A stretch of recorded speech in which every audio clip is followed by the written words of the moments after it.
Bonjour Jean-Claude Lefort, je vous croise aujourd'hui sur le staff de la fête de l'UMA. On est dimanche matin, enfin on est à la mi-journée maintenant.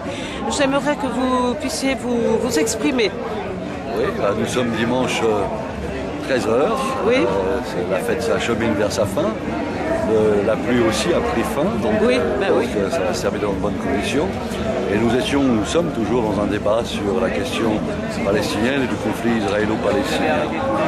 Cette question qui est une question majeure de la vie internationale, qui nous concerne chacun d'entre nous, parce que nous sommes des êtres humains qui sommes par définition des êtres solidaires, capables de solidarité vis-à-vis des autres, qui ne peuvent pas vivre bien dans leur pays quand des enfants meurent dans les bras des femmes, en Palestine par exemple, ou quand tout enfant n'a pas, comme là-bas c'est le cas, de quoi vivre avec le soleil en tête.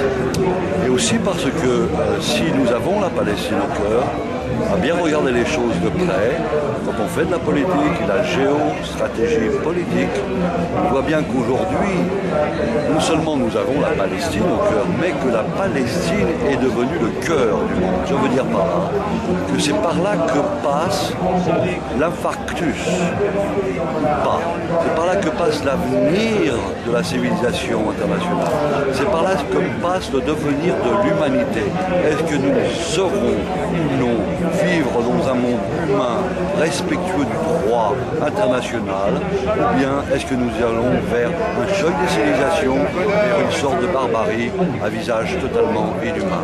Donc la Palestine concentre l'ensemble de ces problèmes, de ces données, et c'est pourquoi nous affirmons haut et fort notre solidarité par tous les moyens, et surtout en appelant le peuple à se saisir de cette question, puisque les puissants, comme on les nomme, sont impuissants.